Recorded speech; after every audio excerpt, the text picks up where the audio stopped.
Okay, hi, welcome. This is for a couple specific people, but since I could only do a 1 minute message on Facebook, I'm going to do this on YouTube because I have just a little longer. I'm going to read some of this so that I don't take more time than I should. I know there are a lot of voices out there for unbelief reaching out to all of us. I understand. I was there. And for the same reason, the gospel is preached to me by both Catholics and evangelicals. Neither produced power, neither produced a revelation of God. I walked away from the faith I was raised in while I was in junior high. I still wanted to know God, but 7 years of not finding him was too much for me. At 20, I was willing to call myself an atheist. Only then did God begin to reveal himself to me in ways that were proof only to me. They probably would not have been proof to others. One way, though, should empirically affect everyone. Those are the prophecies of Christ. This Christmas, I ran across one I hope you will let me share with you. So this starts at the end of Isaiah chapter 8, which ends with, and this is God castigating the Israelites. He is Isaiah, is pronouncing judgment on Israel because they've been so evil.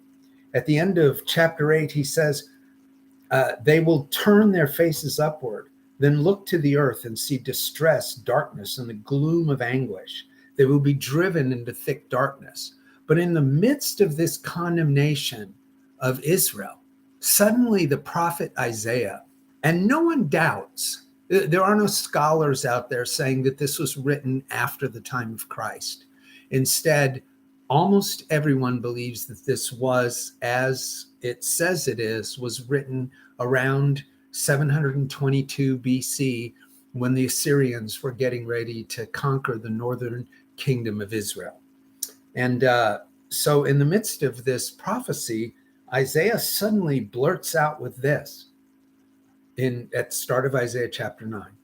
But there shall be no more gloom for her who was in anguish. In the former time, he brought into contempt the land of Zebulun and the land of Naphtali. Those are two of the tribes of Israel. But in the latter time, he has made it glorious by the way of the sea, beyond the Jordan, Galilee of the Gentiles. I think most people know that Jesus was from Galilee. The people who walked in darkness have seen a great light. The light has shined on those who lived in the valley of the shadow of death. You have multiplied the nation. You have increased their joy. They rejoice before you according to the joy in harvest, as men rejoice when they divide the plunder. For the yoke of his burden and the staff of his shoulder, the rod of his oppressor, you have broken as in the day of Midian. For all the armor of the armed men in the noisy battle, and the garments rolled in blood, will be for burning, fuel for the fire. So that's saying that all the warfare, the bloody garments, the noise of battle, all of that is going to be gone. It's just fuel for the fire. War is coming to an end. There's some prophecies about that in Isaiah chapter 2. For a child is born to us, a son is given to us, and the government will be on his shoulders. His name will be called Wonderful Counselor, Mighty God, Everlasting Father, Prince of Peace. Of the increase of his government and of peace, there shall be no end on David's throne and on his kingdom, to establish it and to uphold it with justice and with righteousness from that time on, even forever. The zeal of Yahweh of armies will perform this.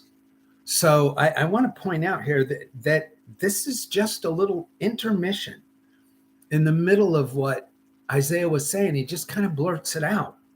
And then he goes back to pronouncing judgment on Israel, saying, the Lord sent a word into Jacob and it falls on Israel. All the people will know, including Ephraim and the inhabitants of Samaria, who say in pride and in arrogance of heart, the bricks have fallen, but we will build with cut stone. Anyway, the judgment then goes on. But in the midst of all this, he says some amazing things, that a great light will come to Galilee, And he talks about a son who will be born to us. The government will be on his shoulders, and his name will be called Wonderful Counselor, Mighty God, Everlasting Father, Prince of Peace. Why would Isaiah ever think that anybody would be called Everlasting Father, Mighty God, Wonderful Counselor, some son that came along? Why would he ever think that something like that would happen? This is an amazing prophecy, for Jesus has been called all these things. And true, some of it is because this prophecy was given, but some of it was because of who he was, that he lived with people, with the 12 apostles for 3 years, and 11 of them walked away from the time that they spent with him going, yeah, this really is the Son of God. Anyway, I just think this, for all of us who want to say Jesus isn't who he said he was, we have to deal with prophecies like this. And there's more. Just as a quickie, Micah 5:2 is an especially another one, Bethlehem, and someone who's of everlasting. So I just put that before you, and not in defense of Christianity, because Christianity has failed me, failed you, failed a lot of other people, but in defense of Jesus, who has failed no one. Thank you.